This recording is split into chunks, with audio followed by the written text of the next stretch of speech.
founding of the country to the present day, America has found a constant source of enrichment in the many diverse gifts brought to it by the immigrants.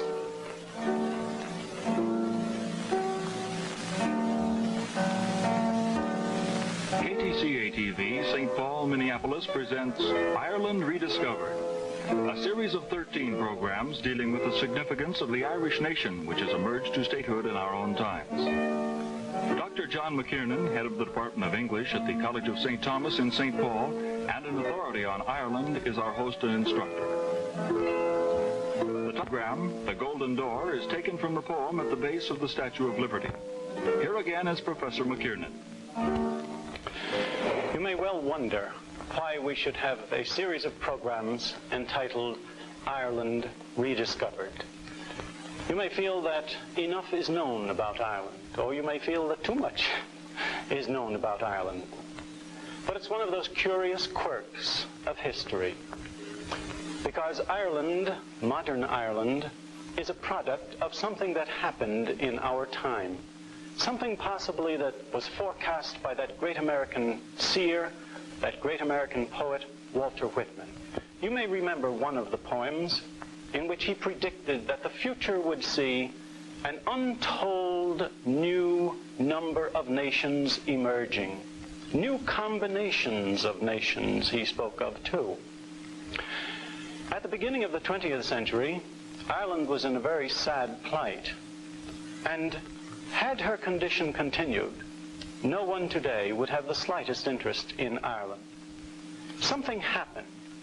Ireland became a state scarcely 40 years ago, and in becoming a state, achieved an identity of her own, and became something with which we had to concern ourselves.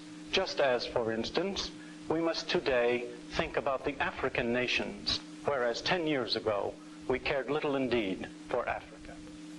Such then is the reason, I suppose, for this series of informational programs, Ireland Rediscovered, because indeed we may know far less about Ireland than we think. And in this particular program, I should like to talk to you about the Irish in America. The most common term applied to our country is the melting pot. And curiously enough, as often as we apply this, we very, very seldom think of what came out of the melting pot or what went into the melting pot. We think only of that conglomerate mass, the melting pot. But I suppose partly due to 20th century conditions, the fact that we have, for instance, had so many emerging states in this century, we have come to appreciate the contributions made by foreigners to this country of ours. Therefore, we can appreciate the words on the base of that Statue of Liberty. Give me your tired, your poor, your huddled masses yearning to breathe free, the wretched refuse of your teeming shore. Send these, the homeless, tempest-tossed, to me. I lift my lamp beside the golden door. And through that golden door have walked countless numbers of immigrants, Germans, Scandinavians, Italians, Poles, Portuguese, Spanish, African, Asiatic, and not the least, the Irish. I should like then to talk to you during this program about their particular contribution in this country of ours. It's extraordinarily interesting that Ireland has rather ancient associations, at least traditionally and in a legendary sense, with America. Few of you will have at your fingertips the story of St. Brendan the Navigator, but this was a very popular medieval tale, Navigatio Brendani, the Voyage of Brendan.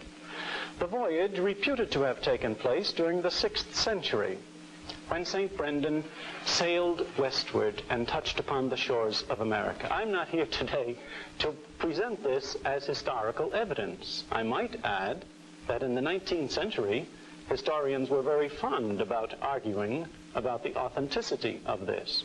I present it simply as a traditional and ancient association. In fact, it is the oldest European association with this country. We might also mention, while we're on tradition, that a rather strong tradition associates Columbus with America in this respect, that he had aboard a sailor, William of Galway. On the other hand, there is indisputable evidence, indisputable historical evidence, that the Irish were here from the very founding of the country.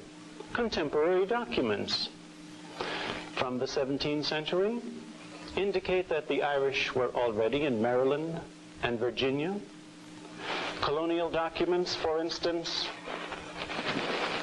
Governor Winthrop's diary or Cotton Mather's sermons make mention of the Irish in New England. So that we know that long before the Revolutionary War, there were tens of thousands of Irish in America. In fact, they had already given their names to many of the towns of our country.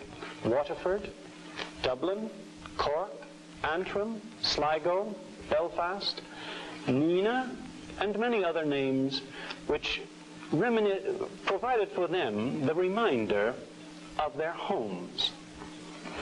Now, before I go very deeply or in great detail into the story of the Irish in America, I should like to present to you 2 points which you might bear in mind during the course of this discussion. The first is that Europe's difficulty has always been America's opportunity. It's just as true today, for instance. Our rocketry research, for instance, has benefited in this respect. But Europe's difficulty has always been America's opportunity. The people who have had to leave Europe for reasons of political, economic, religious, racial persecution have not come empty-handed to us. They have come bearing gifts. And certainly during the 3 centuries that we're talking about during this program, the 17th, the 18th, and the 19th centuries, it is a matter of history that Ireland was suffering strangulation at the hands of England. Political, economic, and in some sense, in a certain sense at any rate, religious.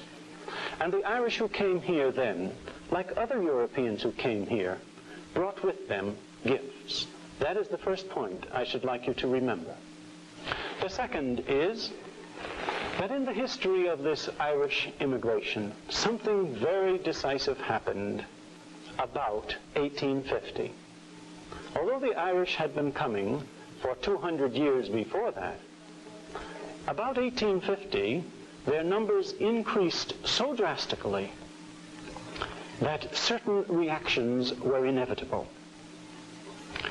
Well, for the details then, I think I have indicated to you sufficiently from the documents which I might read from, but which would take us too much time tonight, that the Irish were here in the 17th century. They were here as teachers, they were here as farmers, they were here as merchants. We might even mention, of course, that Governor Dongan, the colonial governor of New York in 1682, was Irish. But let it suffice that they were here in representative numbers and in representative walks of life. During the 18th century, we find them here as teachers, legislators, and generally speaking, we might call champions of independence. You know, it's very interesting to read, for instance, in some of these older books. Here is a quotation, I have copied it out for ease.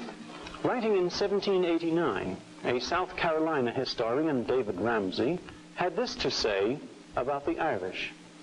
For the last 70 or 80 years, no nation has contributed so much to the population as Ireland. This wasn't all to the ease of the Irish. because they came here with a particular brand of republicanism, with a particular interest in freedom, independence, which wasn't always welcome. Now, for instance, the loyalist Bishop of Londonderry spoke of them as fanatical Republicans, and he abhorred them.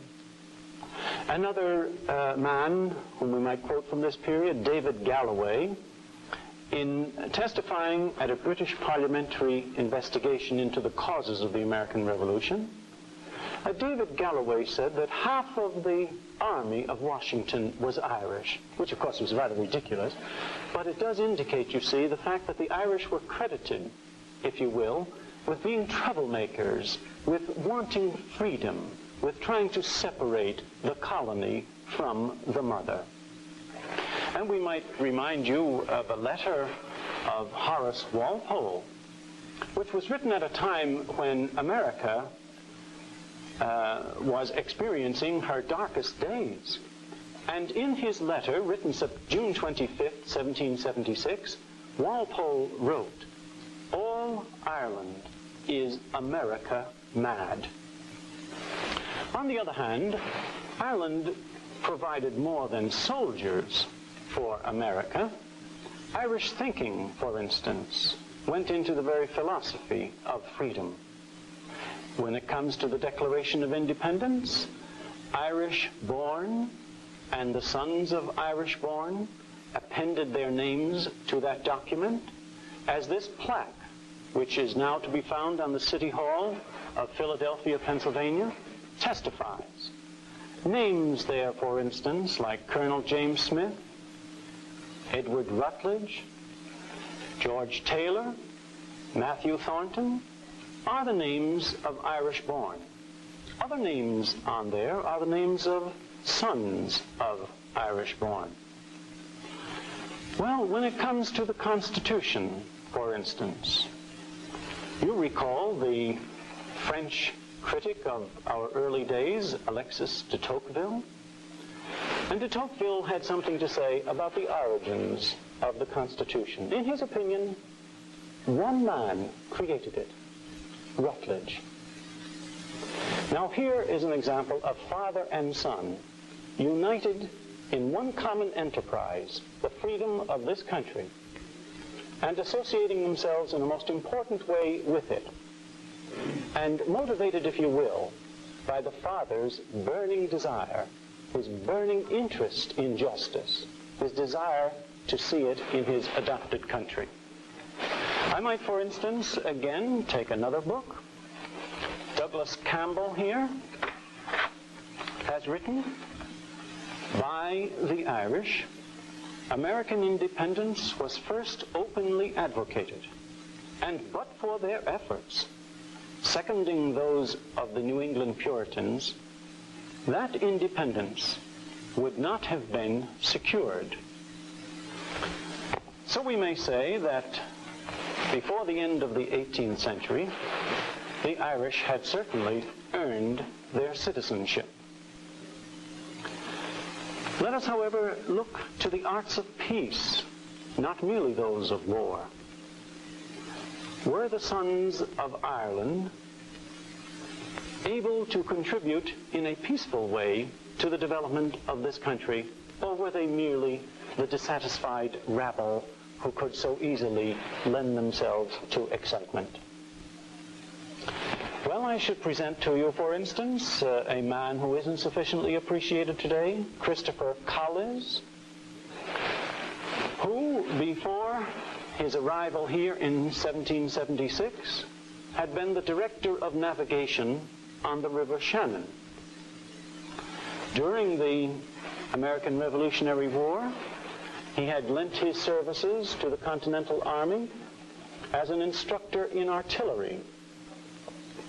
After the war, he had spent a great deal of time inventing useful, and indeed a contemporary account calls them ingenious contrivances, but useful contrivances, useful machines for the peaceful economy. Possibly one of his greatest benefits was the plan that he drew up for the system of waterworks for the city of New York. There's so much to point to in his life.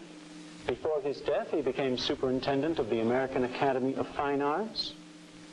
He was also instrumental in proposing the canal, which later became the Erie Canal. In fact, in 1785, he published a book in which he made certain proposals and recommendations for opening up the West. It's very interesting that the Irish should have been associated with canals. They knew them at home, and they recognized that the new country, the new republic, was very dependent upon its means of communication. And if its commerce and enterprise were to grow, something would have to be done. A great many Irish were interested in canals, and a great many of them dug and otherwise worked on as supervisors, laborers, and in other ways worked upon these canals. It's very interesting that Robert Fulton, who was the son of Irish immigrants, should also have been very, very much interested in canals. Today we don't appreciate the importance of these canals to our early economy. And possibly I might remark that it was in the governorship of DeWitt Clinton, himself a descendant of Irish immigrants from County Longford, that canal that opened up the West was finally built. I might mention not only canal builders and canal proposers, but men like Matthew Carey, the Philadelphia man who had to escape from his native Dublin because of the stinging attack that he had written against the English rule in Ireland. Coming here within a year, he had established a newspaper, the Pennsylvania Herald. Within 3 years, he had established what became the leading periodical of its time, the American Museum, it was called. In time, he became a great publisher, in fact, the greatest for his particular period in America. And of him, his biographer has written, "No other publishing firm, even in proportion to its size, published so many works of native production between 1787 and 1824. And thus, at a time in the history of the American Republic when our beginning literature needed encouragement, it got this encouragement from an Irish publisher who provided not only spiritual, but that very important kind of encouragement that we all need from time to time, economic encouragement. Now, the 19th century is a very interesting period for the study of immigration, whether it be Irish or of any other sort. But by 1850, half of the foreign-born population of this country was Irish. And this had its repercussions, of course. Any sudden change, even if it's a sudden change of temperature, disturbs us and brings about its own reactions. And the same thing happened here, with so many Irish prominent amongst the foreigners. We find, for instance, that they were taken advantage of in the labor market. They were exploited as cheap labor. And, of course, this didn't win for them the goodwill of the ordinary laboring man. And secondly, of course, a religious problem was introduced because they came, for the most part, as Catholics. And this sudden inundation of the eastern seaboard by not only a foreign population, but a population of another religion posed its own problems. We can hardly believe today that the Irish of the mid-19th century were treated in a way that's somewhat reminiscent of the way in which the Negro has been treated in our own time. But there were signs in connection with job openings. No Irish need apply. In some instances, Irish homes were stoned. The churches associated with the Irish, in 1 or 2 instances, were even set afire. Be that as it may, and we're glad that it's all over, by the Civil War, the Irish had, one might say, by their patience, won at least acceptance. And that Civil War divided them just as it divided everyone else. Even in music, Maryland, My Maryland was written actually to the rhythms of an Irish poem called Caraman, O Caraman. The Union song, When Johnny Comes Marching Home, was written by Patrick Sarsfield Gilmore, a Dublin bandmaster in General Butler's army. There were Irish brigades that fought, for instance, on the Union side. There were Irish soldiers who fought on the Confederate side. Eventually, that war was over, but not before some of these Irish brigades had left a colorful remnant, if you will, a colorful trail. One of those Irish brigades had enrolled in it the 69th Regiment of New York, which had a recruiting poster that would make you think it might have been for the Irish Army.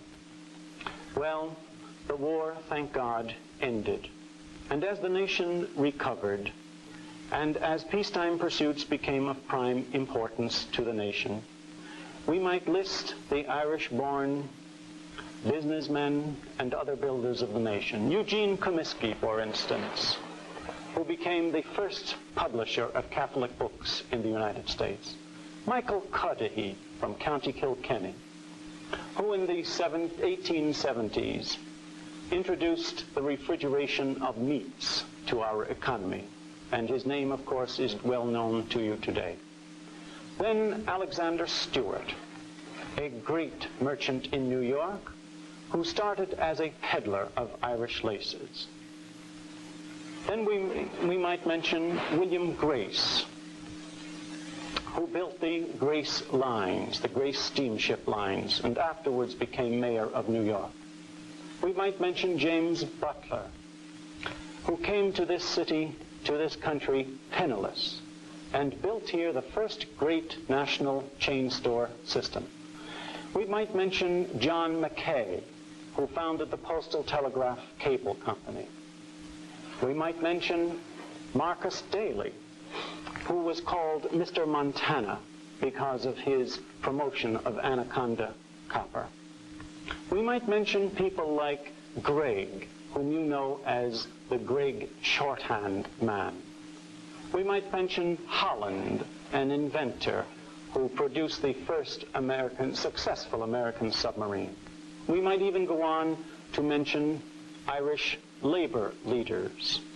But the list can become quite long. And in fairness, we ought to indicate that there were other areas in which the Irish worked, and some in which they didn't work so well, as for instance in the arts. There may be a reason for that. In fact, there is historically, but it isn't my purpose now to explain it to you. I might mention they did better in the drama.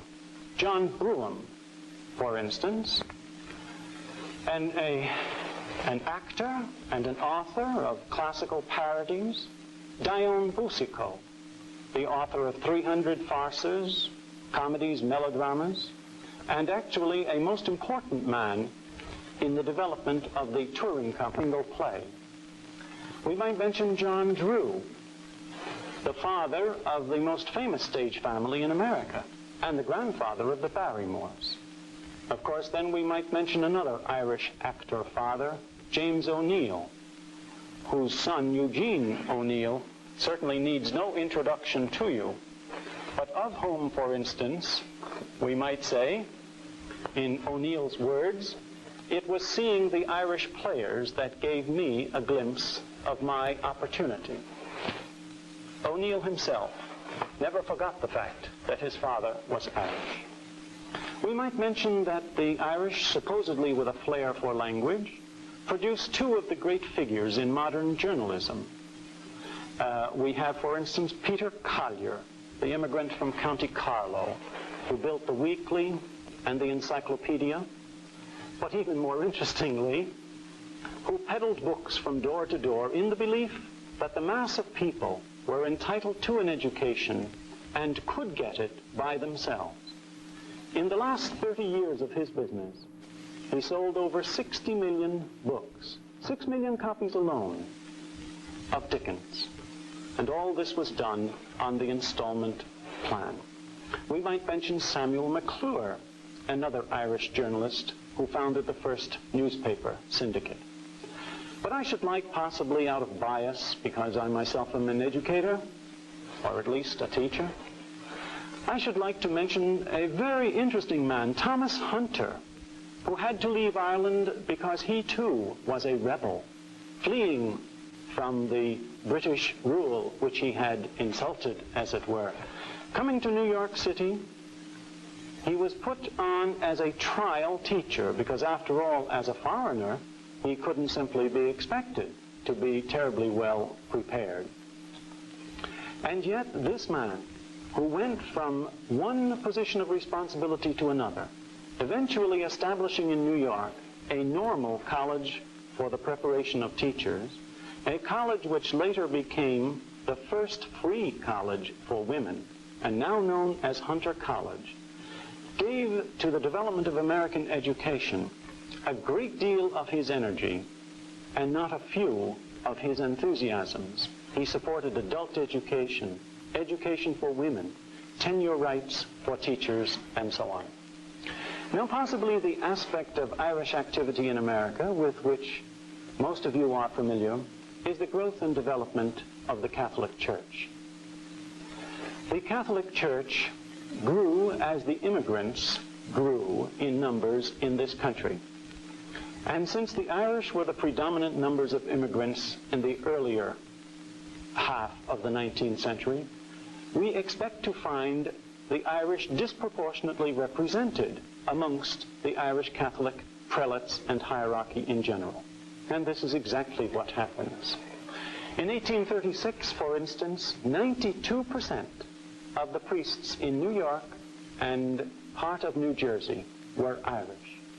And if we study the roster or the list of American bishops from 1789 to 1935, we may be amazed to discover that 60% of them were either Irish-born or had Irish fathers. Many of these Irish-born bishops were pioneers in opening up new sections of the country. John Ireland in St. Paul, John England, for instance, in Charleston, Peter Kenrick in St. Louis, and so it goes. The Irish in America bore the brunt of a great deal of the religious feeling that was directed against other immigrant groups who happened also to be Catholic. Indeed, the Know-Nothings, whom you may recall from history as having been the chief anti-Catholic agitators, had, it was said with grim humor, this motto: life, liberty, and the pursuit of Irishmen. Well, Europe's difficulty has really been America's opportunity. The people of the whole world, not merely Europe, have built here a new country and a new civilization. They have left their own lands to take advantage of the opportunity offered by that golden door. They have come in by the light of that lamp. Among these has been the Irish, a people with an ancient civilization, with an ancient language, and an ancient culture, despoiled of their own lands, of their own government at home. They came and they gave generously. We don't say they gave more than others, but we say they gave as well as others. And we think it's right today that in appreciating the contribution to America of all from Europe, we say a special word of appreciation for these, the Irish. America belongs to the immigrants, and amongst those is the group known as the Irish.